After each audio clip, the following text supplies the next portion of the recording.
Give me a hell yeah.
Guaranteed.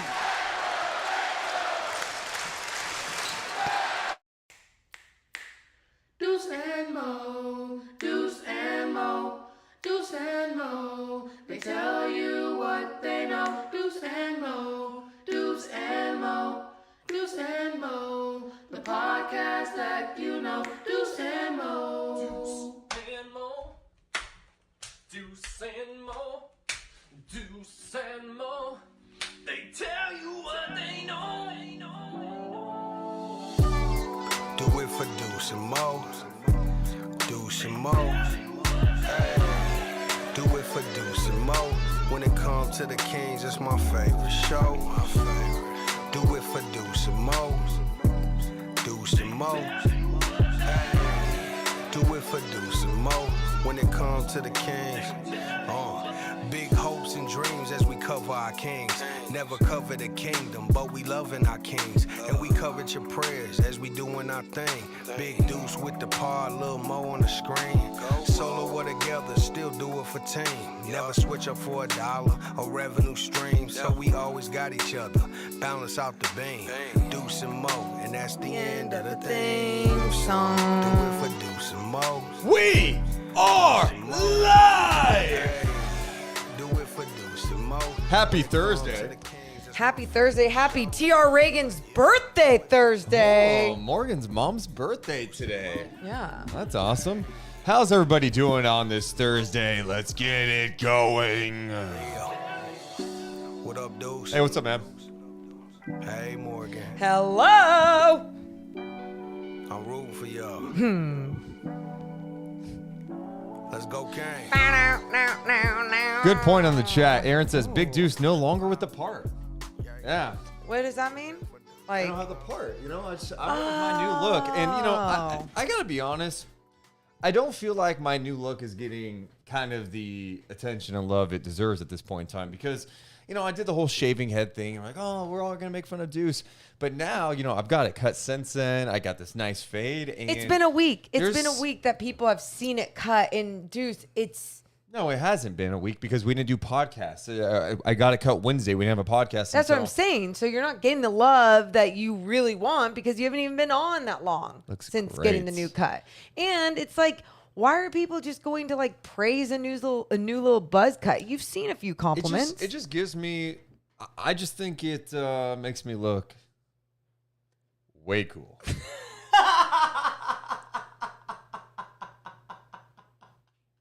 There you go. What do you mean you're hot? Thank you, Davion fanatic. Nicholas Castle, thank you. I Boise, just think it makes thank me you. look way cool. And it wouldn't be Stephen Brown if Dramatic he didn't take pause. a shot at me. What do you say? It's a mediocre fade. And you know, I'm not going to get offended at that because it wasn't my normal barber who did it. He was sick. He was puking his guts out. So wait, shots fired at the barber that did it? Because I think it looks good. It's the same haircut they give you when you enlist. I don't know if that's true. I don't know. I haven't experienced that. And I doubt that because like this is like a nice fade. Thank you. Yeah, Thank you. I was Thank you. actually complimenting About it. So time. That's what I calm needed down, to hear this kid. morning. Another thing before we start the podcast, and it's a jam-packed podcast as always. Brenden Nunes going to join us, talk some Kings with him. I've been kind of teasing this, and I'm not going to reveal it now, but the Discord is popping about this. Morgan hates when I tease anything. I do. Right now, it is scheduled that we are having a pretty big guest on the show next week. Correct. Potentially 2 big guests on the show. Potentially 3 big guests. And let me tell you about these 3. Third. They have never been on the Deuce and Mo podcast.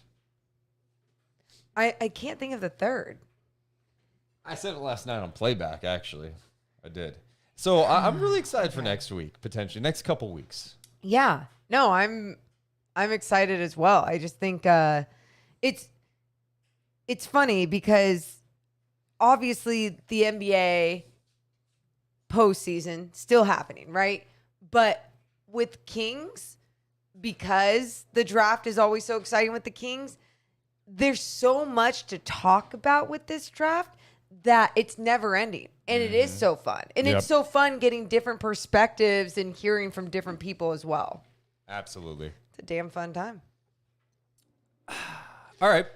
Let's start the podcast. You ready? Yeah, I'm ready when you're ready. All right. Deuce and Mo coming down. Well, let me do one thing, actually. Someone in the chat said, rest in peace, Ray Liotta. Yeah, I saw he passed away. I don't know what happened. That's super sad. I actually ran into Ray Liotta one time at Disneyland. No shit. I did. Wow. I know it's really random, but That rest is. in peace. All right, Deuce and Mo coming down in 3 and 2 and 1. Hit my music if it's ready. It's not ready. I'm going to tell the producer I can't talk to him. Hey, no, you're going to get fired if you don't do this next. I said hit my music in Don't- 3, 2, don't 1. talk to Hit him. my music. Deuce and Mo. Deuce and Mo. Deuce and Mo. They tell you what they know. Deuce and Mo. Deuce and Mo. Deuce and Mo. The podcast that you know. Welcome into the Deuce and Mo podcast. Recording this on a Thursday morning. I'm Deuce Mason alongside Morgan Reagan, and our countdown continues 28 days away from the NBA draft. Morgan, are you sick of NBA draft talk yet? Hell no. And there's been years I have been sick of it, Yeah. but not this year. No way, Jose. You're starting to see a lot of buzz about certain guys moving up the ladder. You're talking about, hey, could this team be interested in this guy? I don't know what to believe at all this time of year, but it is fun to follow. Yeah, it is fun to follow. And I feel like Ooh. What do you feel? No. I feel like you can't screw this one up if you have the 4th pick. I know, but the sad thing is, like, we've seen it happen before with the 2nd pick. So you can screw it up. But I guess my point is, I don't feel like there's this obvious generational franchise-changing player right in front of you. I feel like there's very talented players at the top. Yes. Is that fair to say? I think that's completely fair. I think that's absolutely fair. And we're going to talk more about the NBA draft, the Kings offseason. Brenden Nunes is going to stop by, of course. He does like 800 things. Kings Pulse, Kings Beat, Kings Herald. Do some podcast now. He's grinding. You hear him on with D'Lo and Casey all the time. So we're going to catch up with him in just a bit. We wanted a good Eastern Conference Finals game, and we got like a close game in the first half where this was the first time that a game in the conference finals has been within 5 points at the half. And I'm like, this is bad. And then the Celtics unleashed a fury of hell on the Miami Heat last night. And it just was kind of a game at the end. I'll tell you this too. If you guys are watching some of these blowouts, they're probably not that fun, right? But doing a watch party like we did last night and watching blowouts, it not only forces you to watch the whole thing, you get to point out different things and you find ways to have fun. So last night, yes, we got really excited that the score was like 11-11 at the end of the first quarter. I'm kidding. It was a little bit more than that. But we were honestly talking about... I mean, what, the Celtics... They did not score much in the first half at all. And we were talking about how, okay, I think it was 37 points. At least it's a close competitive game, right? Yeah. Like, I'll take that over. Screw all the points. I'll take close and competitive. Man, it just started going in the other direction, and they just could never bounce back. You know, the Heat just looked like the team that they look like in. I think that was the other game as well. Yes, It was the other game as well. I think I'd love to go back and listen to our other podcasts because I think I'm notorious for saying this. What? I say this team has that look. I think I said it about the Suns after they were up 2-0 on the Mavs. Like, the Suns got that look. You say that a lot. The Celtics have that look, especially with Robert Williams out there. Big Rob. He is so fun to watch. I mean, blocking 3-point attempts. Coming out, that one visual of him coming out in the corner three, was that Gabe Vincent? It was Gabe Vincent. Our guy Gabe Vincent launching a corner three. He thinks he's open. No, you're not when Rob Williams is closing out on you. And then there's another one. I forget if it was maybe PJ Tucker on the other end. Same thing kind of happens. And it was like Williams was coming from the block and like somehow flying in the air, just keeping his hands up and blocking that corner three. And those moments, those were fun to see. A lot of sloppy basketball, a lot of missed shots and some easy missed shots. But then when the Celtics turned it on, that's when at times you go with like Derek White, for example. You're just like, oh, this is Derek White was huge. I mean, you had Smart pick up those 2 quick fouls in the first quarter. And he still banged up. And he was aggressive, attacking, making plays defensively. I thought he was outstanding in that game. And I thought Miami, it's interesting because I look at them as always a team that, hey, man, they're so tough. It's that Heat culture. Last night, I felt like the missed shots were getting to them. Yes. They're banged up. Yep. Like, Lowry's missed time. Butler's hurt. They're without Hero.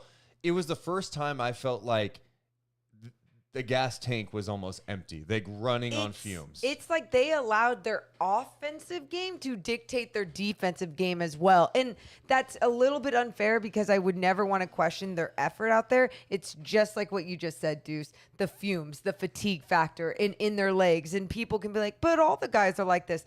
It doesn't matter. Like there's just certain people and bodies and teams and the way that people try to reserve, some of their breathing and health and all of that, it just doesn't work out the same. And with the Heat, it was like they didn't have anything left in them. And sometimes even with Jimmy Butler, I was talking to you about this. I go, when do you go, okay, we just need to go with our depth? Like, it's not even worth leaving in a banged up Jimmy Butler out there. I think that's a wrong thing to say at times, but there were possessions where it didn't look good on both ends of the floor for him.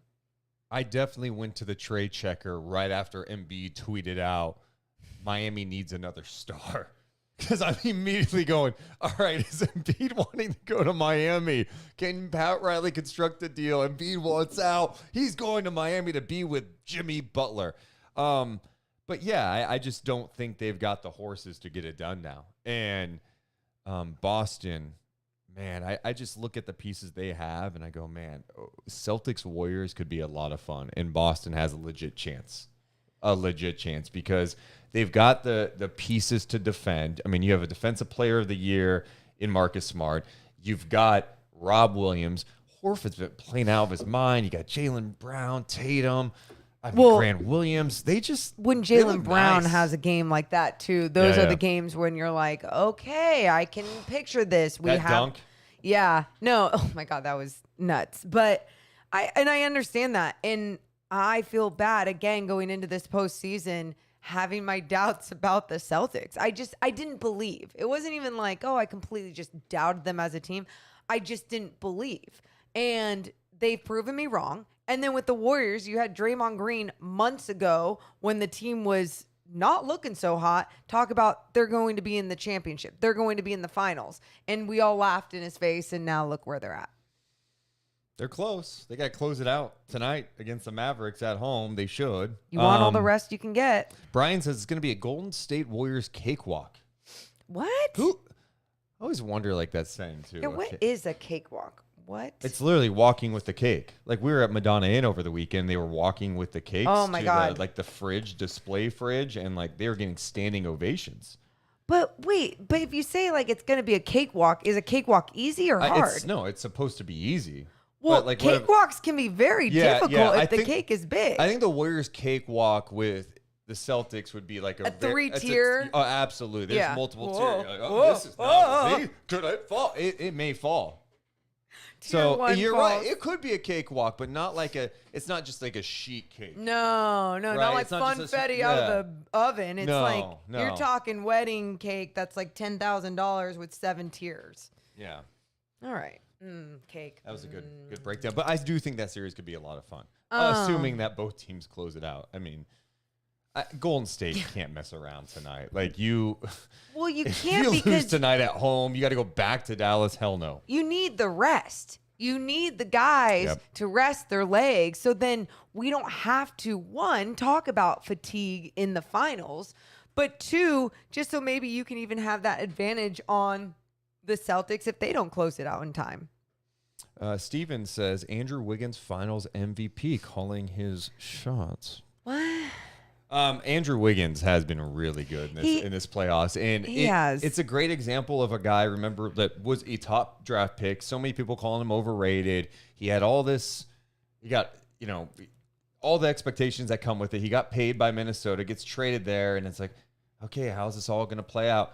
I feel like right now in this present moment, he is comfortable in his role. They have found a way to maximize his talent, which is obviously a guy who can still score at times. Yep. But to me, the story is what he is doing defensively, getting into guys, and that type of effort, that type of engagement. And yes, your life is a little bit easier when you don't have to carry the offensive burden. You've got Steph out there. But to see what he's been able to do defensively, it's been outstanding. It really has been. And I think looking at that growth, Deuce, you and I have talked about situational so many times when it comes to certain players and obviously where they're playing and how well they're actually playing because of the situation that they're in. And Andrew Wiggins might always be one of those players, or he might take this situation in the way that he grew and developed with the Golden State Warriors and that experience and that knowledge to another team if the Warriors were ever done with him for some reason, or, it was time to move on and get paid, or however that's going to go. But this is so beneficial to him and his career. Well, I think we have this. Oh, you know what time it is. It's time to go to our guy. He is here. He is ready to go. He's the one and only Brenden Nunes. What is up, Brenden? Long time no. We haven't chatted in a while. We haven't had you on the pod. I mean, I feel like I see you all the time, and because you're on with D'Lo and Casey literally all the time, and of course with James Ham, so I see you everywhere. But we haven't chatted in a while. How are you doing, man? I'm doing good, guys. What about yourself? We're great, man. Pretty good. I mean, I don't know what your title officially is because you literally do King's Everything. Pulse, you do King's Beat, King's Herald. How do you sum that up?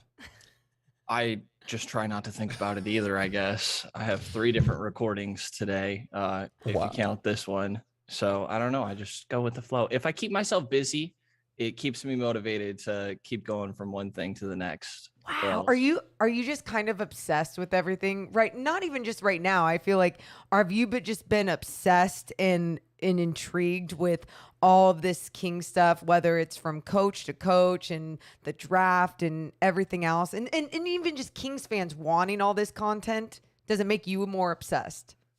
Yeah, kind of. I mean, this season was, in a way, it sounds very cheesy, but like a dream come true to me to kind of be credentialed and just have the sort of access that I did, just being such a big basketball guy growing up. So in a way, it's just like I was so caught up in it. And I think the past couple weeks was my first time to kind of process what was actually going on. And I got a little bit of a break. But I have this, I guess my obsession is more so with being the best version of myself. And I'm annoyed if I feel like I'm not doing good enough. So, oh my God, I love that. So what's, I mean, we're going to get into the Kings in a second. We're obvious, all of a sudden we're taking a deep dive. Yeah. Brenden here. Yeah. What's the ultimate goal for you in this sports world? What is the ultimate goal? Do you have one? I don't really know, like for a long time, the next thing was getting credentialed and making a full-time job out of it. Because I'm a little lucky and get to do property management from home, that used to be a summer job. And then because of COVID, I still get to do from home now. I get to be a little bit more picky with picking up any basketball things. So I'm super lucky with that. I kind of feel like I needed to, after I got credentialed, set what my next big goal was, just to have like something to chase. And I like it being something unrealistic somewhat, or at least something that people would throw that label. Like I get more motivated by people saying that I can't do something than I can. Yeah. You got that chip on your shoulder. Yeah. Do people actually say you can't do something? Not really. Okay. Not really. It's totally reasonable things. Like my dad saying, like, maybe you should have a plan B. And I'm like, how dare he? Yes. Yeah. I hated when my dad would say that shit. I just Like, don't talk to no. my parents. That's a good, yeah, that's a that's good one. There Just you don't go. talk to your parents. I tried that one. Yeah, man. I mean, you're doing the right things out there. You're grinding. You're trying new things. You're putting yourself out there. Just keep going. That's what's awesome about it. Oh, yeah. It's been fun kind of seeing the evolution, right? And then you got James Ham, who he's telling you what movies to watch and like, yeah. No, I'm happy for you, man. I'm really happy for you. So that's awesome. Can't wait to see what's next for you. We haven't talked to you since the coaching hire. How are you feeling now?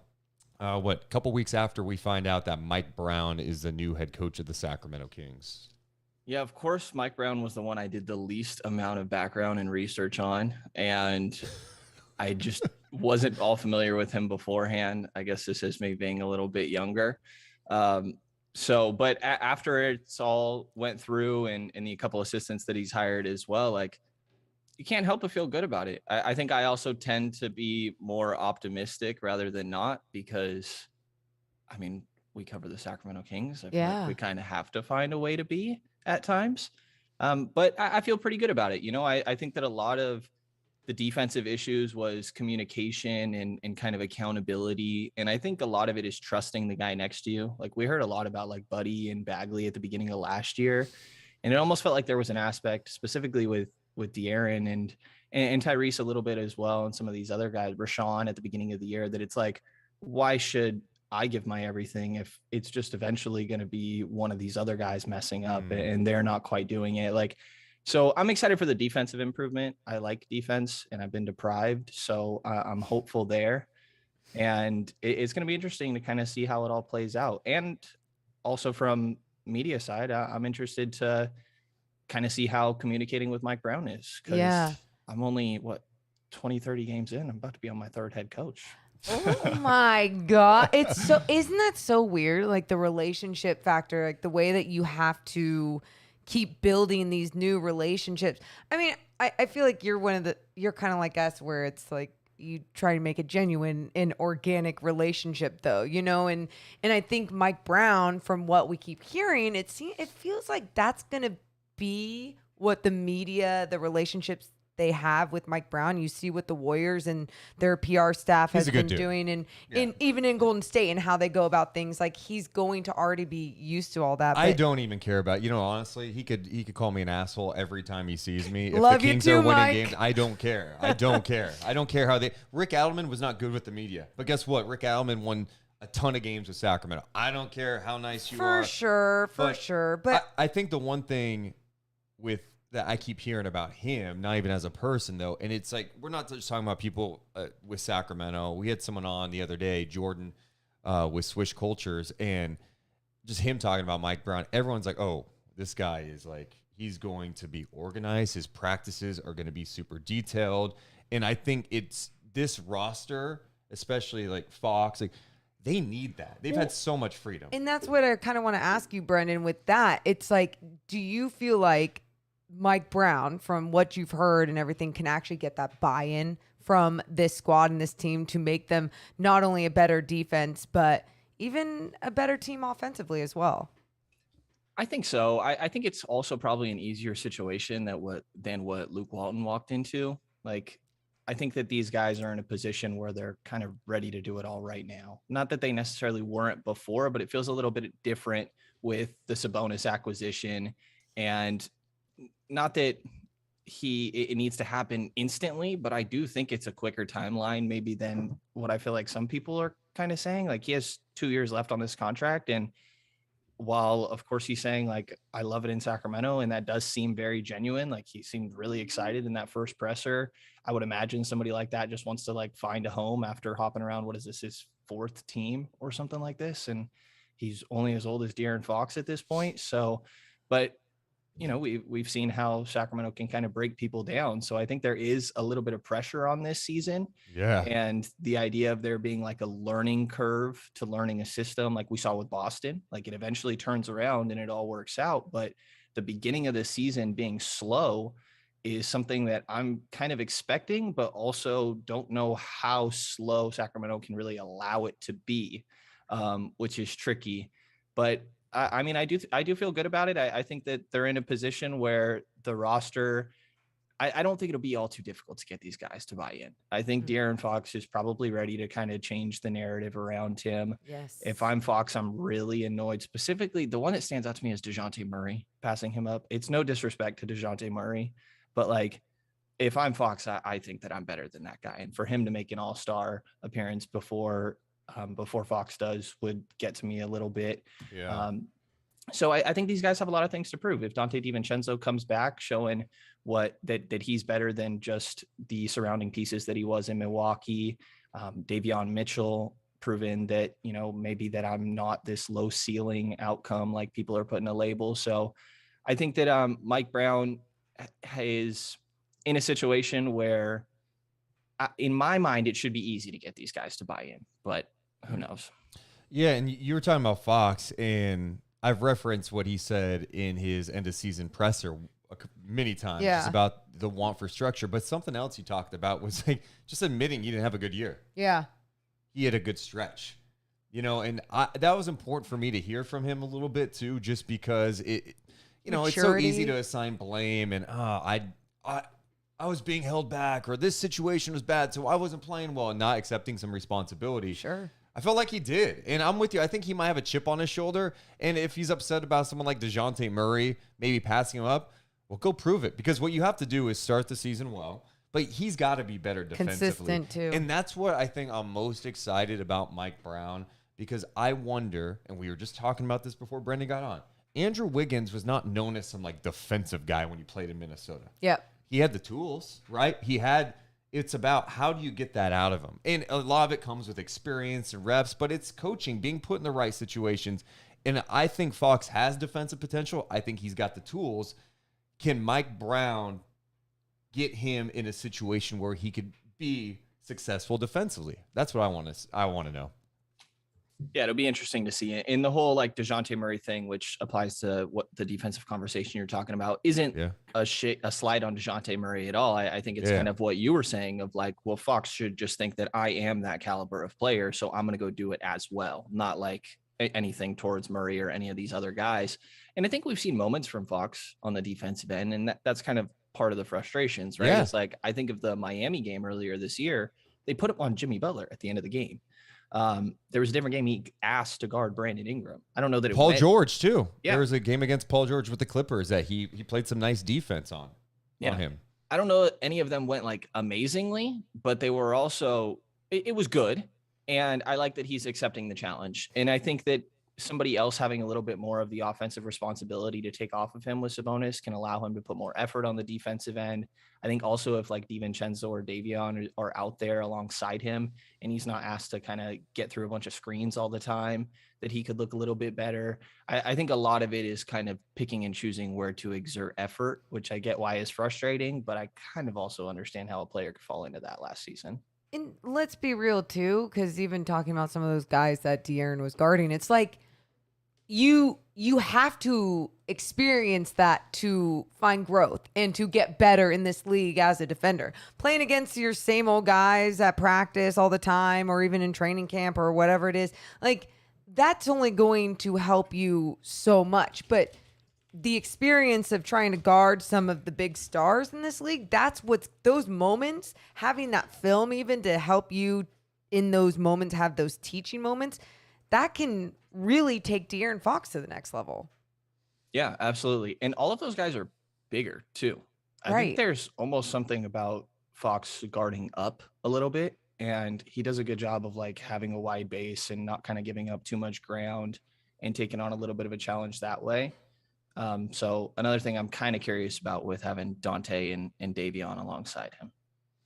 Yeah. The Dante one is interesting because, you know, you still have Terrence Davis on the roster too. How does that all shake out? Is Dante cool with coming off the bench? I know there's been some talk that he didn't love his role. You still have Justin Holiday on the roster, right? And he's getting paid a decent amount of money. Monty's got his work cut out this offseason trying to tinker with all this. And we haven't even gotten to the fact that they've got the number 4 pick, too. And to Brenden, I want to talk about a little bit more offensively with De'Aaron Fox and Sabonis, because something that I talked about yesterday on our podcast, I was just like, going into this next season, I feel like we can talk about what we think the identity is going to be with those two and what Mike Brown is going to want out of them and the philosophy. But do you have anything else on what maybe the offense is going to look like? Because I don't feel like we saw enough of those two together last year after the trade deadline. Yeah, I don't think we did either. I've been kind of trying to get through and rewatch those games, but then got thrown through a loop with the coaching search and then the 4th pick and everything. Everything I've planned to do this offseason has not happened. So how much do you blame James Ham for this? Ooh, it's totally his fault. Yeah, I'm sitting here like literally right before this recording trying to get through There's Something About Mary so I don't get chewed out by these 2 old men in the recording. So you were literally watching that before we started? Yes. Dude. Oh my God. So I mean, good. great movie, but is there anything more annoying than the older person going, you gotta watch this. I'm telling you, it's hilarious. Like, look, I watched There's Something About Mary too when I was like a kid, but like, I'm not gonna be When like you were to a a kid? young person go, hey, you have to watch this. Like, settle down. You know how much stuff that James Ham doesn't know about in life? Yeah, actually, Brenden, you need to throw some Yes. shit at him next time. Be like, Exactly. you need That's to what watch people are this. telling me. Yeah. Have you heard of Lil Baby? Oh, you haven't, James? Yeah, exactly. Let's talk about it. Let's Sean talk will about have all heard the- of them. Yeah, Sean will have heard of them. That's where you give credit. Sean, who's pushing, Sean Cunningham, who's pushing 50 years old. He pays attention to stuff. He's going to shows. James Ham is listening to, what's James Ham listening to? The Doobie Brothers? Hey! With his fedora on as he sips his whiskey on the lake. And he's trying to give Brenden crap because he doesn't know There's Something About Mary, a movie. That movie came out in what, 98, 99? Could we please get back to my question about the offense now? I I know. think I'm going to just- hear about this rant. Yeah, I have a recording the second that we end this with these two guys. And I'm if sticking James up is for him. listening, Deuce, you're not. I don't know that you're actually doing me a favor here. No, I got your back, man. I got your appreciate back. Start throwing stuff at him that he's got to consume. I'm gonna try. Not I'm just gonna old drop movies. TikTok references every Oh, yeah. episode. And TikTok. He doesn't even know Try what to the get it TikTok done. is. Has I know. James Ham ever been on TikTok? no Stop chance. it. No chance. Okay, so I know that you have so much homework when it comes to movies and James Ham putting all that pressure on you. And I know you haven't been able to go back and watch some of those games of when Sabonis and Fox played together. But in your eyes, what do you think the defensive philosophy is going to be next year with those two on the squad? I really wanted to make some joke of there's something about Mary reference to this duo, but I just am lost here. I'm not exactly sure what it's going to be. Like, I Yeah. think that like Mike Brown ran a lot of Princeton and Cleveland, but and LA, but I don't know how much I'm supposed to put stock into what he did however many years ago. Right. So, I think it's going to be interesting to see how Sabonis works or how Fox works with a passing big like Sabonis. I think that seeing him get unlocked as a cutter is something that That's the key. it seems like obvious that he should be a pretty good cutter, right? Right. With his speed. And I think there was a lot of times that you saw him he's got really good fakes with that quickness as well, where he looks like he's going one direction and he can do a backdoor cut and just kind of figuring out all the nuances of that. And then I think obviously just like their pick and roll game, I think them being That could be two really lethal. smart players. Yeah, I think it absolutely could be. I have a little bit more questions. Okay. I think than maybe I thought I did initially. And it kind of just resorts back to both of them are not good shooters. And We're- it's not even like Sabonis doesn't shoot. I was shocked Right. when he got to Yeah. Sacramento. He's not even pulling mid ranges really. No, and his 3-point attempts went down big time in Sacramento. But hey, he's been working with Lethal Shooter, you guys. So he's working on his shot, one, and then I'm so glad you said that, Brenden, because I was saying the same thing to you yesterday, Deuce, about De'Aaron, because we were being asked about him as a 3-point shooter, like if he doesn't improve, what does that mean? But his mid-range game is good. A little pick and pop action with those two, and you don't have to pop past the 3-point line. You just find that mid-range game a little bit more for De'Aaron. And then if Sabonis, because he is maybe getting more confidence with his shot, becomes more of a threat from hey, two defenders getting caught up and making sure that De'Aaron isn't going to get an easy backdoor cut. Boom, he's got a wide open midi. I don't know. It's just there are so many questions surrounding it, but I feel like there's so much too that they can accomplish at this level. Yeah, I mean, there's definitely fair questions. I think Sabonis is a guy that could become a better shooter, and he's putting in the work this offseason. Working with Lethal Shooter, does that automatically mean you're going to become a good shooter? No. I mean, No. Fox has worked with him in the past too. Fox is a career 30-something% 3-point shooter. Right. But I think Sabonis, I think he understands the importance for him as a big. If Sabonis starts knocking down threes at a 35% rate, I'll take it. I mean, I'll take it. that you'll take it, but he's also going, I'm making more money. Right. Like I could do so much more offensively if I'm able to knock down the 3-pointer. Before we continue with Brenden, I do want to shout out a new member real fast. We say we do this when they join. Oh, that's true. My guy Ray, welcome to the club. Appreciate up, you, Ray? Ray. If you're in the chat, you like this conversation, make sure to hit the thumbs up button. All it does is help our channel grow. See, Brendan's hitting Thanks, the thumbs Brenden. up. You hit it too. That should be well over 150 by now. Appreciate that. Yeah, I actually think Sabonis will be improved in that regard. Okay. This year, and I think he has to be. I think it's necessary for this Kings team to have success, because to your point, when your two best guys aren't known for their 3-point shooting, that's really tough. It's really tough, and it puts more pressure on McNair to surround the team with more shooting, and shooting can be hard to acquire. Yeah. And I think that's been another part of the issue is that there's constantly one guy on the floor that opponents just don't care about shooting. Like Chimezie Metu had his moments, like he hit that Utah game winner, right? Which was amazing to see. That was a fun day. And then they're talking about how he's still getting right back in the gym right after. So Mezzie's had his moments, but nobody's guarding him out there. Nobody was caring about Marvin Bagley on the perimeter, Maurice Harkless. They need that stretch 4, or even if you move Harrison to the 3. I mean, how many times did we hear, I want Harrison to be shooting more? Yep. And it just never happened. You'd get it like once every 10 games. And at the beginning of the year, I thought, okay, maybe he's just going to be shooting more and he might be a 20-point per game guy, but that ended up fading away. So that's kind of why I do really like Dante. I think that Dante is a really good shooter off the catch. He does give people a little bit of Buddy, and myself included, a little bit of Buddy Hield PTSD. Oh, dude, I was about to say the dribble. He's got some Buddy moments. You go, oh, there's a Buddy shot right there. That's a Buddy shot. But he's a confident guy. The other guy too. I mean, because I'm with you on. I like Dante. I was excited when it sounded like they were getting him the first time around. You know, if he's healthy, he could be a really nice contributor for the Kings. But I'm curious what Davion's going to look like in year 2. You know, that stretch at the end of the year, I try not to overrate it because you see a lot of times at the end of the year, there's some absurd numbers in the league. Right. You know, Obi Toppin's dropping 40-point games. I mean, Joe Random guy is dropping monster games. I think Davion's shot can look really good at times. And I think there are stretches you thought you could see the offensive potential in him. And I mean, if he can knock down at a consistent rate, that'd be really nice. It definitely would be. I think he makes a lot of sense as a guy that could fit next to De'Aaron and Sabonis in that starting lineup. I would still lean Dante right now. I think Davion just needs to prove it on the shot a little bit more. It's hard. Every time you ask about Davion, you just get met, especially from Alvin at the end of the year. It's like, I could care less about anything he's not doing well. He works his butt off. He's going to figure it out. And I don't really know what to do with that. I'm like, okay, I believe you, but also I have to acknowledge he was a bad shooter. Like, you know, even off the catch, he was 32% last year. Like, it was okay. The form looks really good. It's like the same every single time. You think it's going to go down. It just hasn't at a great rate. Yeah.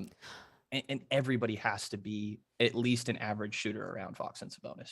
But maybe too, Brenden, what could happen this next year with Davion is that there's more of this demand of you have to be moving without the ball. You got to be cutting off.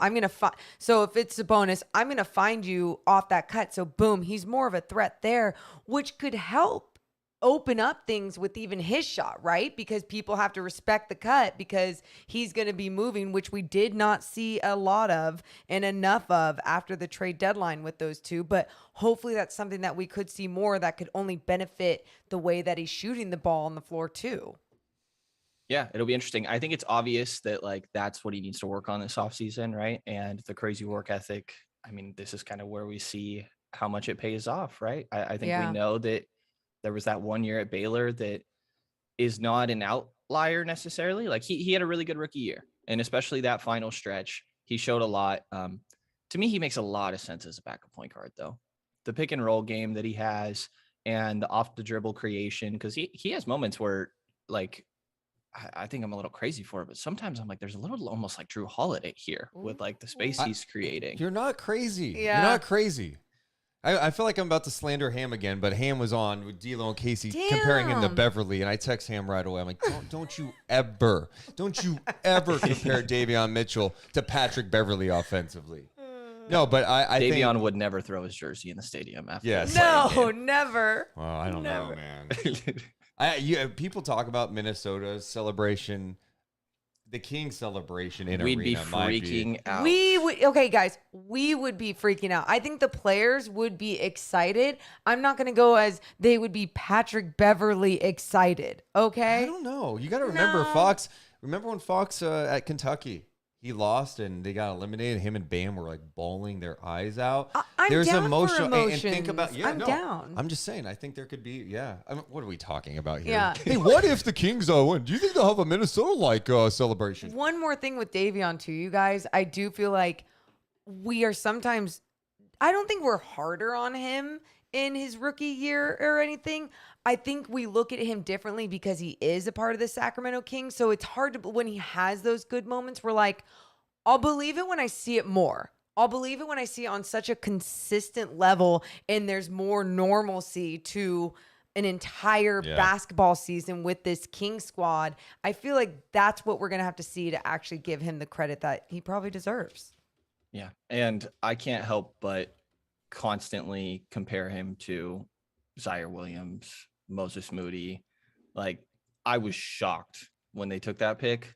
So maybe there's only like a slight aspect of how it was with Bagley, where because he's just not the pick that I would have gone with, it like genuinely shocked me that I judge him a little bit unfairly.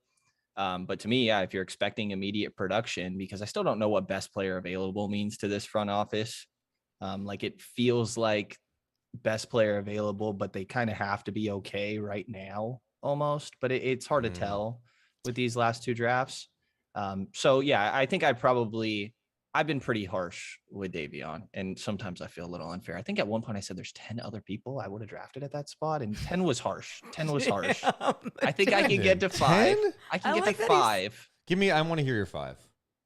Okay, well, it's for sure. Like I said, Zaire Williams and Moses Moody. Let me pull up this draft class real quick and make sure. He has it like organized interesting. perfectly on an Excel sheet. I was a Moody guy before the draft, and let's also know I was completely and utterly shocked when they drafted Davion, because I didn't expect them to draft. They had Halliburton and Fox. I just didn't see it. I was doing 0 draft prep on Davion Mitchell, and that got me. So you go Moody, Williams. See, but Zaire, you have to. I understand people liking Zaire pre-draft a little bit, okay, because of the measurables, all that stuff. Risky though. It was risky. It was surprising he went that high because he had an awful year at Stanford, and it's not big. And he had a lot of shit going on. He's sharp. I mean, you just didn't. The shooting wasn't great. You saw the potential, and you understood why, like, he was being looked at by teams and all the mock drafts, but like, he didn't have a good year. He had a lot of stuff going on, but man, did he look really solid at times for Memphis this year. Yeah. So you had Moody, him.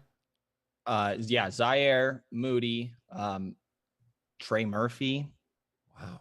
I would have gone Şengün at the time. That one doesn't look great. But that's early. It's early for Şengün. He's got some skills.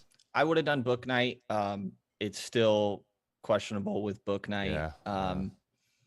Let's see, there's one other, Jalen Johnson. I would have gone for sure, but he's still a questionable one. I just think that, like, I don't know, the immediate production idea was a little weird to me. I feel like being short-sighted is kind of what leaves you stuck in a situation where you're just looking for next season. Like you're taking the shortcuts to just try to. Maybe it was that defensive identity with Davion Mitchell that just really sold Monty McNair. It was like, we are shit on defense, so at least if we get one piece that confidently can help you on the defensive end, like, that could be a shift.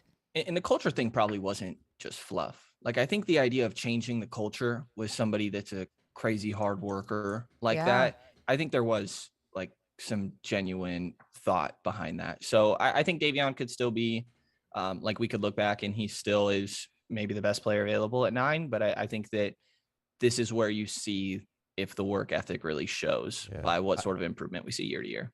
I guess I'm just way high on him. I just think a guy that he is locked in on ball. He's physical. He fights through screen. He blows up screens. I think the offensive stuff looked a lot better down the stretch. I'm with you, and that's why I'm probably stunned. I'm high on him, honestly. too. I really am. When I hear that, Brenden, from you, I'm interested and I'm intrigued with your whys, but at the same time, what is it about him that you think you don't see, or do you think you just need another year under your belt with him? It's not that I don't like Davion. Like, I do. You clearly I just hate find Davion. myself talking a lot of shit about Davion. It's just that I think that I'm very desperate for wings. And if you're looking to I hear that. the defensive culture, I don't know that a 6'1" guard is doing that. Like, so what are you gonna do on draft night when they take another guard with the fourth? I'm gonna justify it to myself and go in there and talk to him. I guess I don't. Let's talk about the fourth pick. I don't know who do you think's at the top of the Kings draft board? At the very top. Great like question. if they just ranking, because Yeah. every team's got their draft board. If They there- rank all the guys. If there's a whiteboard behind Monty McNair and some photo, who would be at the top? Hypothetically, yeah. Yeah. I think Jabari Smith Jr. Why? He's ready now. He shoots the hell out of the ball. He plays great defense. He's the wing that they need. I think the upside is there. I don't know that I buy like Jason Tatum type stuff. I mean, comps always are going to have flaws. I think comps more often than are not just to like get a picture of a player's style. But I think it's Jabari because just between him and Chet, to me, those are like the clear top two in my mind. And I think there's another tier right after that that's intriguing. That's probably what Sacramento will be selecting from. But to me, Chet is a little riskier, going to take a little bit more time to pan out, specifically like on the defensive end, I think, and just adjusting to physicality. So I think to me, it's between those two guys, and with the idea of wanting to turn it around quicker, I think that Jabari makes more sense for being at the top in my mind. Okay, that's interesting. I'd have Chet though. By the way, talk about comps. Yeah. Growing up, I used to go, I think it still exists, NBADraft.net. This was like early stages of like mock drafts. And I'd always go there because they would do player comps. And as a kid, I was always into the player comps. The one that made me laugh, Deshaun Stevenson, Michael Jordan. That was the end of that website. Yeah, I'm pretty all sure. right, we're done with that. I think my comp is for myself might be Deuce Mason. Ooh, that Deuce is like, that's high praise for I can't live up yourself. to it though. I don't know. I haven't seen you play yet. I mean, now I feel like we need to have like an open run somewhere where we get. Could you send us some tape, Brenden, just so we can break this down and make sure that you're not lying to our entire audience? We need a Nunes Hopefully. pro day. We need a pro day to watch. Yeah. You said Jabari Smith at the top of their list, but then you finished with, but I would go with Chet. So what makes you like Chet so much? Because I think so many people always want to look at his flaws, but they're not looking enough at what makes him so special. Yeah, right as I point out all the flaws of Davion Mitchell, I absolutely agree with you. I think that Chet, and it's weird because he plays in a lesser conference, no disrespect to Bryant's St. Mary's. But, you know, I think that this is a guy that it's hard to ever say like defensive player of the year conversation for anyone because the bar is so high in today's NBA. Just like I want to say that like I think Tatum will be an MVP conversation, but it's like the guys that you're comparing him to are just too high. But I think that Chet's like ceiling wise, you are talking about that sort of conversation, not MVP, but defensive player of the year. I think that the way that he's so cerebral, like with his length and timing, and I think that I understand the concerns with the frame. He also never had any issues like not dealing with physicality, but being physical. He was happy to bang down low and really deal with guys. Like, I don't think that he had a great showing against Jalen Duren in the tournament, but I also think that he held his own, and that's a guy that's like NBA athleticism.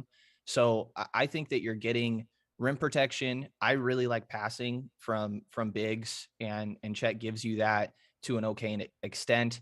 And I think that he could be a 40% 3-point shooter. You know, it was 39% on 3.3. So I think if you're getting, to me, it's really an elite defensive prospect at his size that is great at defending the rim and good at understanding spacing and pick and roll coverages and things like this. And then also just being a like better, he's almost to me like just Miles Turner 2.0. Yeah, watching him, and I watched a game yesterday against Duke early in the late November. So he's going up against a pretty legit front line in Banchero and Mark Williams, and man, he had flashes where like I see it, especially with he played with a passing big too at Gonzaga with Timmy, and you just see the prospect of like him playing with Fox and Sabonis, right. What they can achieve out of the pick and roll and how he could be cutting, and because he's more than comfortable cutting, he can launch a three. I mean, I do get concerned about the frame. I understand what people say about the frame, sure. And it's something that you have to talk about, but there is something about his competitiveness that I don't think is being talked about enough. And I've heard it from multiple people that this guy He has a belief in himself. Yep. Like even that Bleacher Report thing. I don't care if he was joking or not. They asked him, who is the best player in the NBA? And he said, myself in 2 months. Love it. I love that shit. And there's talk about how he went up against Evan Mobley, looked really well. So he looked really good against him.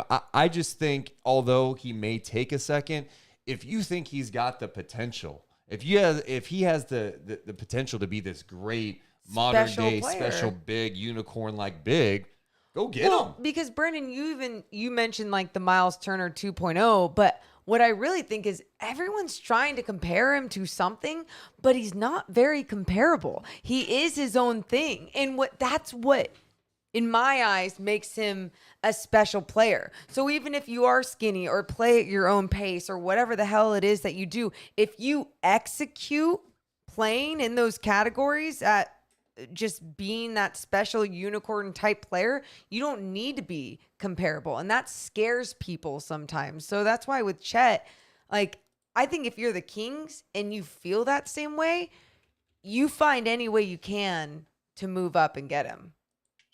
Yeah, I would be all for it. I think that moving up I think it's reasonable. You know, like we saw the draft with Jason Tatum and Markelle Fultz. It ended up being the number 3, and then it was actually Sacramento's pick the year that they were 39 wins with Jaeger. It ended up being 3 and 14 for number 1. There's the Doncic for Trae Young and Cam Reddish. So I think that's 3 for 5 and 10. And I understand the risk with an unprotected pick and what next year would mean. Like I would try to do top 4, but I would understand like why there's so much more value in an unprotected pick and sending that out. I mean, I think you need to believe in yourself next year. Like I don't see how you can go into next season and it just be another year of development. No, it can't be. I mean, they've kind of put forth that can't be the case. I mean, if you're trading Tyrese Halliburton on a rookie deal and getting Sabonis, who's got 2 years left, like that tells me you're trying to win now. And we can all question that thought process and if that was the right path, but it's the path that they're on for sure. Yeah, I'm so fascinated by it because I know right now people are saying that it sounds like Jabari could be going 1. I don't really know what to believe right now. And it scares the hell out of me that Presti has the second pick because, I mean, this guy is obvious. He knows what the hell he's doing. He wants another pick. Of course, he can. But then there's that talk where he really wanted Evan Mobley last year, and they were trying to trade up to get him. He did not get his guy. Is Chet that for him, right? Like, is that the guy for him now? You know, or is he just gonna, or is that what they're gonna push out there, hoping that they get a team like Sacramento to move up or another team to try to move up? This draft could be pretty chaotic with teams trying to maneuver and get up. You're hearing a lot of buzz about Washington trying to move up from 10. They're trying to make some moves with Beal, and because of his contract situation, they wanted more of a splash because they want to be able to compete and convince Beal to be there long term. God, there's just so much. I don't know what to believe at this point. Do you think there's any shot that Chet would drop out of the top 3? I don't think so. Yeah, I don't either. To me, I feel like it's going to be Jabari, Chet, and Paulo as that top 3. I like Banchero a lot. I do really like Banchero too. I think he's the only guy in the draft that I look at and I see like a number 1 option and like an offensive engine. I think the other guys are a lot better defensively, and that's why I prefer those two. And I'm not saying I'm like betting on Paulo being that number 1 guy, but he's the only one I can really like see it for. Let's say the Kings stayed at 4. Who would you be upset with if they picked them? Man. He's like, I got a list. Or maybe for that. someone who scares the hell out of you. Like, it'd be like, oh. I might be. It's tough. Like, I want to say Keegan Murray, but I also really get it. Like, Ooh. I'd rather draft Keegan Murray than trade it for Jeremy Grant. Like, I think they're similar players and you'd have more team control with Keegan Murray. Like, I would understand Keegan Murray because he is exactly what the Kings need. Like, he was maybe the best player in college basketball this season. He put up ridiculous efficiencies on like 22 points per game, and they hardly run any plays for him. And then he's making it happen on the defensive end as well. Like, but to me, it's too short-sighted. I think that there's only so many times an organization like Orlando or OKC or Sacramento have an opportunity to get stars or potential star talent. And it's really the draft or making a splash in a trade. So I think that when you do have a rare chance to acquire a star, you kind of have to try. So that's why I'm a little bit more Jaden Ivey right after I talk about point guards maybe not being my cup of tea. Yeah, I mean, I watch him and you see it with him. I mean, there's questions too. I mean, you talk about, hey, this team trying to compete next year, you know. The defensive lapses. Yeah. Shooting. Yeah. Shooting. But the athleticism, man, when he gets out on the break, good night. I mean, I think it was an early season game against Villanova late. He's taken over, right? He had some big stretches against Iowa that jumped out to me. He looks like he could be a special talent in the league. And then you just go, God, I mean, it goes back to what we're talking about, best player available. Well, if he's the best guy, do you just take him? Because like you said, you're Sacramento. You need talent. All right, sometimes you can't care about fit, and that's what got you in trouble with the Luka thing when Vlade was here. It's like, well, can Luka fit with Fox? And I don't know if he's the best player. You take the guy and you figure it out later. I don't know. That's tough. You're gonna be okay. It makes me, all this stuff makes me nervous. Yeah, you know? And then you've got the really Shaden Sharp stuff where like, dude, there's a lot of basketball people who are super high on this. There's people who are like, I don't care that he didn't play because I've seen him in practices. I've seen him in scrimmages. I saw his pro day. He's got the tools to be great. What are your thoughts on Sharp? I mean, he's just scary. Like, yeah, a number one guy in your high school class is great, but how many times do we hear that and they don't end up being stars? Like, it's just different competition level. If we would have seen him in college and the way that he was competing and kind of working as a teammate, it would be a lot easier. I think that hypothetically it makes a lot of sense. I've kind of just come to accept that if the Kings take him, that they had a whole lot more resources available than I did to do their research on Sharp. And they are in a position where there is some pressure to make something happen, so that they must absolutely believe in this guy.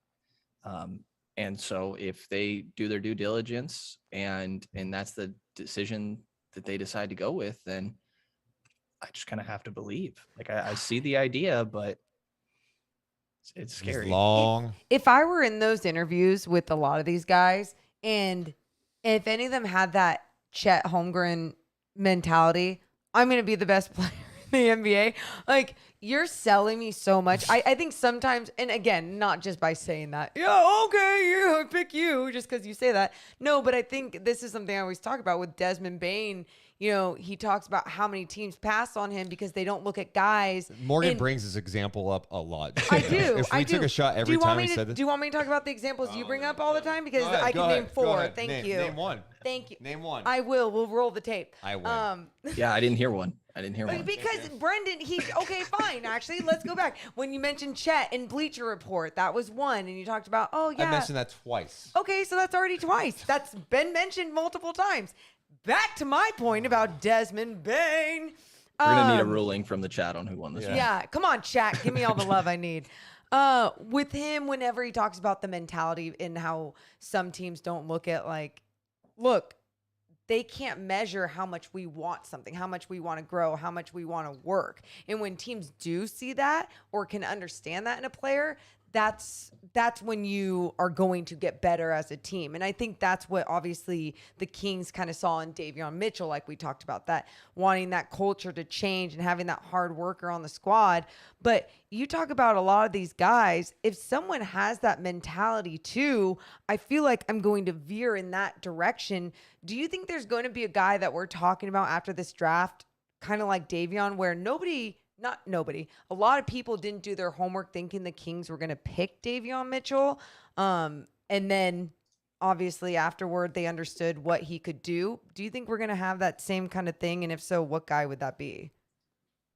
I think there could be, but at 4, I'm not too sure. Like, I kind of think it's Ivy, Sharp, and Murray. Okay. You know, there are some outliers. Like, I think AJ Griffin if they really bought his upside, I think he's similar to a Shaden Sharp, where it's like you see all the potential. There's really good space creation moments.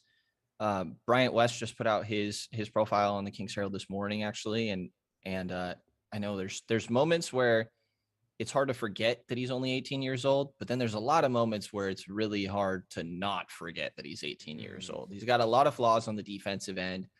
He gives a lot of effort, but Buddy Hield gave a lot of effort too. So take that for what you will. So that's a guy, I think the potential is there and the fit hypothetically makes sense.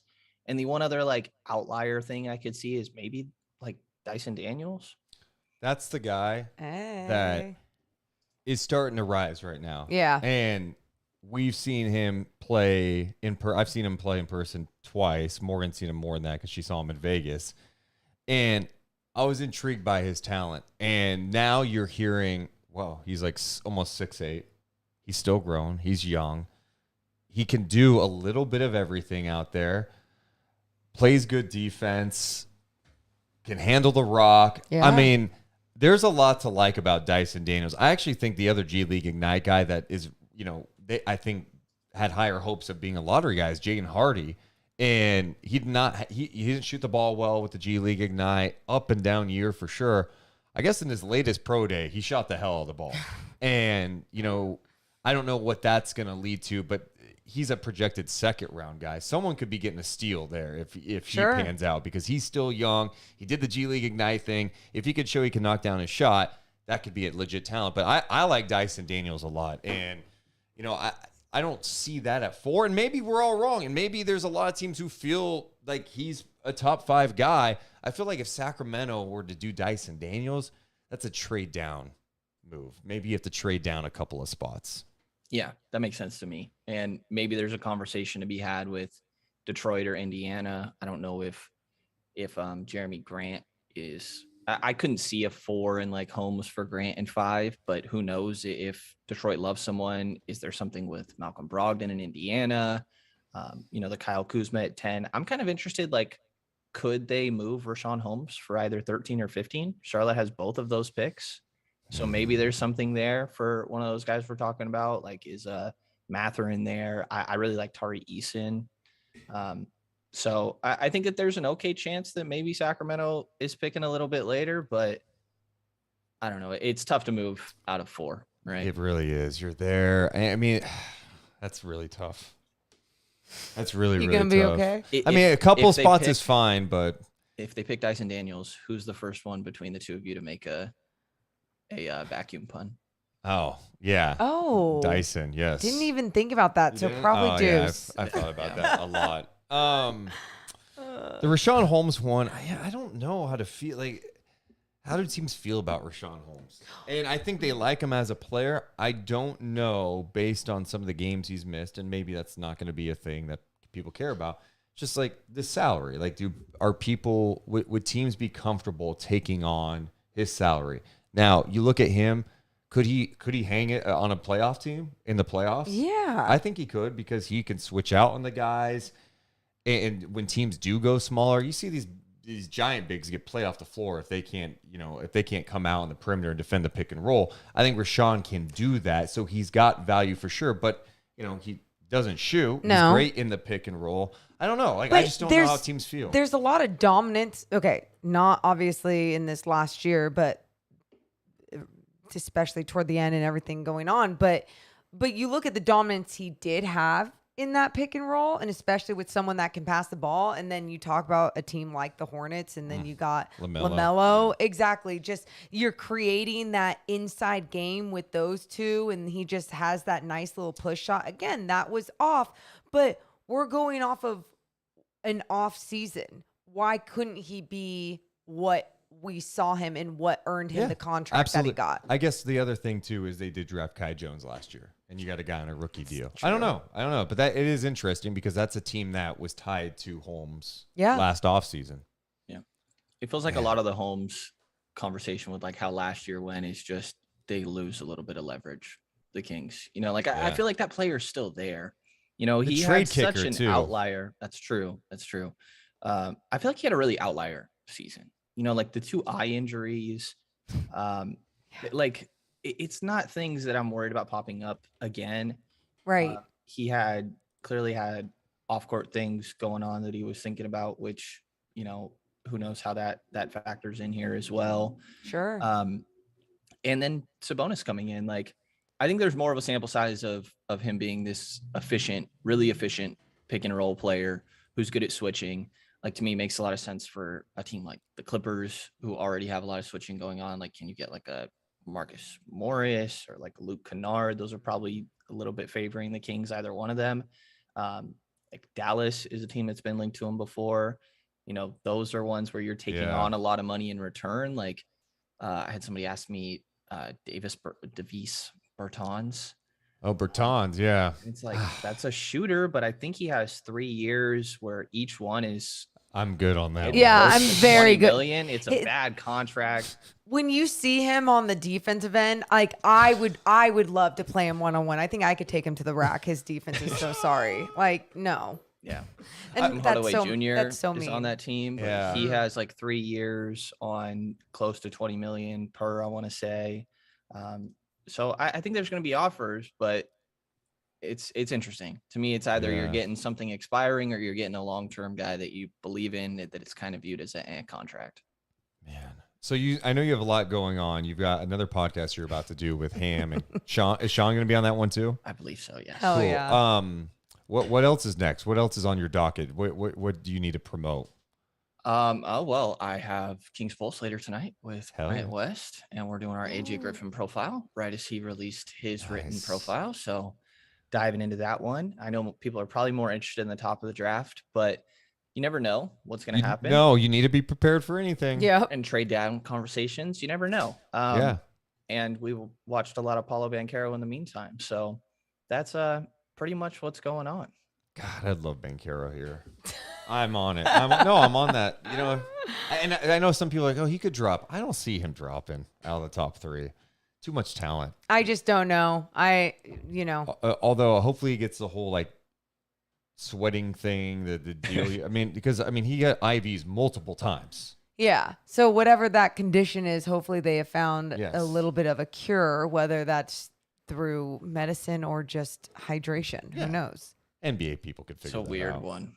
It is. I wish I had that problem. It was, and that's the one thing people talk about his defense. I think sometimes it's because you have seen stretches, at least in the game I watched, where he just looked exhausted. He looked like the Miami Heat last night. Yes. Yeah. Yes. Where early in the game, he's communicating, he's rotating well, he's got good size. So, as long as that's all ironed out, I actually don't think that the defense isn't going to, I don't think it's as big of a concern for me, at least. I don't know. Have you noticed anything? You've probably seen more of him than I have. I don't know. He has his moments on the defensive end. Yeah. But I think he also has more. They're just moments. Yeah. Right now. But I think there's the same conversation you have with everybody that's like a high usage offensive guy of like, well, if he has less responsibility on offense, is he going to be better on the defensive end? So I think there's enough there that there's potential. I think you're kind of picking Paulo for the offensive talent, and whatever you get on the defensive is a plus. And maybe there's 6'10". something. Well, he's 6'10". I get He's it, Deuce. 250. I get it. He could bring it up in transition. He's throwing lobs. He's in transition threes. He Don't can get do Deuce attack. excited. He gets excited about every single pick. I Okay. swear. Okay. I swear. I appreciate your excitement, though. You were on Ivy. You didn't seem too excited for that one. No. I'm more on like. I think he can be really, really good. I'm just like, God, you're trying to win now a little bit too, and Right. try to balance that. I like him as a player. Factoring in everything plus what the player can add into whatever situation that they're being put into the league. Yeah. Right. Another Well, point guard. Yeah. Yeah, Another guy. and that. Brenden, thanks so much for hanging out with us. I know you got a busy day. I appreciate you taking some time hanging out with us. Keep up the great work. Keep grinding. Love your stuff, man. Of course, guys. I am just trying to grind as hard as you guys are. I don't know that I can keep up, but Oh, dude. you are. You You are. are. glad to come on anytime, guys. So. Dude, Thanks, appreciate it. Brenden. Thanks so much for hanging out. There's Brenden Bye. Nunes checking in. He's the man. Appreciate him joining the Deuce and Mo podcast. So great. And like so busy too. I love it. I just love how much he just soaks it all in. All the basketball. Yes. All the draft prospects. Yeah, he's hungry. Yeah. He wants it. Yeah. Now all of a sudden we're breaking down his game. Let's break down Brenden. Let's talk about Nunes as a media guy, as a young media guy. Hey, he's a top 5 pick if you're talking media guys. Lottery guy for sure. Yeah. Can he? What's his ceiling? If he keeps this up, man, he can do anything his little heart desires. Why is his heart little?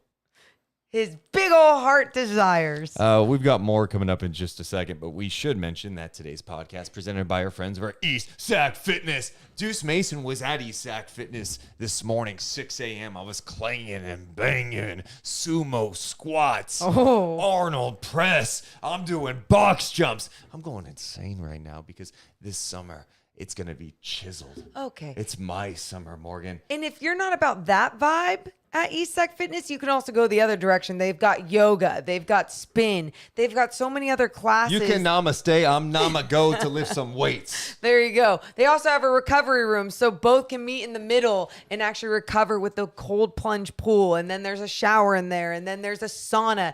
Chris, the owner, he just keeps adding it all. He loves making his gym evolve month by month by month. There's always something new in there. He just cares about all of his people, and he especially cares about Deuce Mason and his journey to getting chiseled. Go ahead. Go to esacfitness.com. You can give them a call, 916-599-3181. Also presented by our friends over at Seasons Coffee Roasters. And did I need some coffee this week? Yeah. Oh my gosh. Same Z's. After that wedding, each morning, Seasons Coffee has saved my life. Thank you so much, Greg, the guy that runs everything with Season Coffee. He's a huge Kings fan, also really good human, and provides seriously amazing coffee. You're a bougie coffee drinker. I'm a somewhat bougie coffee drinker. This is some of the best coffee I've ever had. Go to seasonscoffeeroasters.com. Get it delivered to your house. Use promo code DeuceBags. That's DeuceBags. It'll save you 10% off. Also, if you're looking to buy a house in the Sacramento area, we got someone you should talk to. It's Joey Reagan with Lion Real Estate. Yeah, Joey, obviously, he is my brother. You're much better looking. Thank you. You say this every single time. But Joey has helped out other douchebags and morons buy homes in Sacramento. One from New Jersey. Yeah. Just moved to Sacramento. Yes. Use Joey because they heard him on our podcast. Exactly. So huge Kings fan. He helped them out. And if you're looking to buy or sell your home, or you have any family members or friends or whoever it is that is looking for a good realtor, Joey's the best. So make sure to hit him up and check out his website. Yeah, it's J Reagan, RAGAN, jreagan.golion.com. You can also call or text him at 916-412-4592. If you're looking for that next house, hit up Joey Reagan at Lion Real Estate. We appreciate everyone's support of the Deuce and Mo podcast. Warriors, Mavs tonight. We're going to be on playback watching that game live. Morgan, I'd be really shocked if the Warriors did not close things out tonight. And I know, hey, it's Luka, anything can happen. But, the way it went down in Dallas when they could have closed the door and they were down big, they're back home tonight. I think they closed it. There were a lot of emotions, too, leading into that game and everything as True. well. So there's a lot of things going on, obviously. And they are back home, right, tonight? Yeah. So they're back home. You got that going for you. And on top of that, you've been here before. The experience is what I expect to be coming in. The only thing that can stop them, in my eyes, is really Luka and the Mavs defense just being locked in on another level, which is totally fair to throw. But Can they make some shots? In that, but also it's we've seen so many weird games throughout this postseason of just these runs and then guys not being able to bounce back. So who's well rested? Who's feeling it? It would be kind of fun if the Warriors lost. It totally would be. Could you imagine? I'd be down. All of a sudden, it's 3-2 going back to Dallas. That's why be on playback with us for our watch party. Last night, so much fun. Even with a blowout at the end of the game, we have so much fun. Make sure to join us. The link is in the bio. I want to get to the chat before we wrap things up. Shout out to everyone here watching us live. The biggest thing you can do, and I know I mentioned it, can you just hit the thumbs up button? Just click the thumbs up button. It helps our channel grow. The algorithms. Subscribe. It helps it. Let's just get it going. Let's blow this shit up. Blow this shit up. Senior and Foremost says we need to see Brenden versus Deuce on the court. He was just on the show. What are you going to break down? You don't even know how he plays. What are you about to break down? You're just going to talk how amazing you are? Brenden has no shot Oh. at one. He would not be able to score on me. What if his shot is wet? His shot could be wet. I'm not letting him shoot it. And look, I got the size advantage. Right? Like you've seen Brett. I've got the size advantage. Sure. I'm just gonna score on him every time. I would be shocked if he even scored on me, to be honest. I'm being serious. And maybe he would if I was like, hey, I'm gonna take this play, I'm gonna do the Bankero and just like I'm a little tired right now. There's not many media guys in Sacramento I'm concerned about at all when it comes to playing basketball. Kenny Caraway can play. That guy can play. And he puts up video of himself playing. Ultimate respect. I'm not talking any shit about that. Dude, my handles are just awful right now. My game is broke right now. I played on Sunday and it was just like playing with this bouncier basketball, not a Wilson, not a Spalding, just some shit basketball. And my handles are just like dung, dung, dung, dung. Awful. Brenden just called me. And do you think he called me on purpose? Ooh. You going to talk shit to him? I don't know. We're calling back to see if he met. Maybe he's listening to this conversation and he didn't like it. I love that you. What is happening here? What is this shit? No. Wait, you're on with us, Brenden. No, too. I think he knows. Oh, good. Whoa, what is this in the back? Okay, I'm hearing double. Oh, because you're listening to us. Brenden. Brendan. Yeah. No, and it's no It's disrespect. offensive. What do you mean? It's no disrespect. No disrespect. No disrespect. I won't score a single point. Come on, dude. I love this. I love this. we could set this up, but we're dealing with reality here. Here's what I did say this. If we one-on-one, I don't think you have a shot. If we're playing like a team game, I'm very confident you can knock down some shots. You can shoot, right? I'm going to go with yes. Okay. You're a little hesitant there. So if you can't shoot, then I'm not even concerned. Oh my God. Brenden, you got to act a lot more confident if you want to kick his ass on the court. Come on now. I don't need to shoot. Or just blow by him every time. Ooh. We're talking about the age like it's a bad thing here. I'm pretty sure I'm going to be quicker. I didn't mention your age at all. He's got that explosive first step, is what he's saying. Age is just a number. Look, I'm not worried about it. I don't know that you can blow by me. We're going to have to set up a media thing. My whole point was talking about media guys in Sacramento. I would love this. Kenny Caraway can play. I know Kenny can play. Yeah. Sean Cunningham can't play. James Ham. Jason Ross can shoot. Jason Ross can shoot. Spot up and Jason shoot. Ross, this is not Jason. This is not prime Jason Ross anymore. Wow. He's got a little girth. James Ham always talks about how he hit 1-3 when it rolled to him in a practice, and Buddy Hield gave him props for it. So there's that. I would maybe if I had to have James Ham on my team, I would shove him in the corner and say, "Wait there." Matt George, no concern about Matt George. Oh yeah, yeah, no. Someone mentioning Leo. I know Leo plays a lot, so I mean he could shoot it. He could shoot it. Like I'm not gonna. I think he plays a lot. I think our game of ones could be close. I just was shocked at the no shot. I'm not going to score a point. Come on now. Good way to call in and call him out, Brenden. You know what? Unacceptable. And just for the record, I'm not changing my opinion. Oh my God. I mean. All right, we'll set this up, Brenden. Thanks, Brenden. We'll make it happen. Bye, guys. There's Brenden checking in to defend himself. I just love. You're like, did he purposely call me? Yeah, he did to defend himself. Amazing.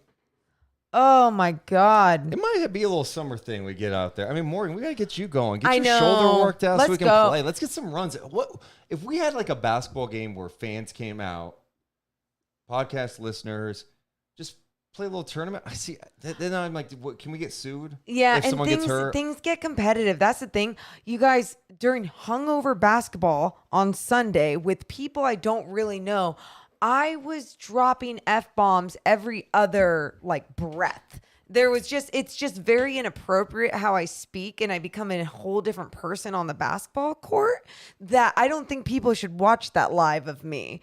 I should be able to edit those parts out. Either way, though, my game's broke, and I miss it, and I need to get back on the court. It's always good when someone in chat says, hey, you can't get sued. Thanks. I'm sure you're an expert on this. He's like, I'm a we lawyer. both probably need some waivers or something, just something to cover it. But maybe that's something we do. I think it'd be fun. Mm-hmm. Anyway, I think the going back to the Warriors. Oh yeah. It'd be great if they did lose tonight. It would be just from the story perspective. Hell but yeah. Warriors And the Celtics pressure. would be great in the finals, I think. I would rather see that ultimately, but I feel like whatever team was to come out of the Western Conference, it's like they're the ones that I would rather see anyway. They're the ones that could pull away and make this a fun finals. But I do believe that's going to be the Warriors. We got a big week of podcasts next week. Morgan doesn't like when I hype things up, but I'm No. super excited Because I don't about. trust people coming and making it happen. I'm just really excited about one of our scheduled guests. Cool. And we know everyone out there knows guests can flake. Yeah. But the person committed. Yeah. They're in. They're in. This is a big guest for Deuce and Gotta Mo. send over a link. Last year, who'd we have on? Gabe Vincent, Harrison Barnes, Tyrese. Wow. We did. Pacer. He's a pacer. We had a pacer on. Who could it be this time? Who could it be? Can't wait. Yeah. Someone saying Jay Billis. You're on. You must have listened. Oh, Jay Billis. that was the one. Jay Billis has agreed to come on the podcast. We're finalizing when. Okay, I'll believe it when I see it. So I'll it's going to believe be a it when lot I of fun. see it. Busy week next week. The content, it never stops. We're going to be on playback tonight. We'll have a lot of stuff going on. We maybe even hop on Twitch to do a little draft prospect watch. Yeah. Where we pick a prospect and watch a full game. Whether it's the weekend or Friday, just make sure that you're subscribed to everything so you can get notifications and see every single time we go live. Well, we love you guys, but we got to go. We'll see you tonight on Playback for the watch party. See ya! Deuce and Mo, Deuce and Mo, Deuce and Mo. They tell you what they know. Deuce and Mo, Deuce and Mo, Deuce and Mo. The podcast that you know.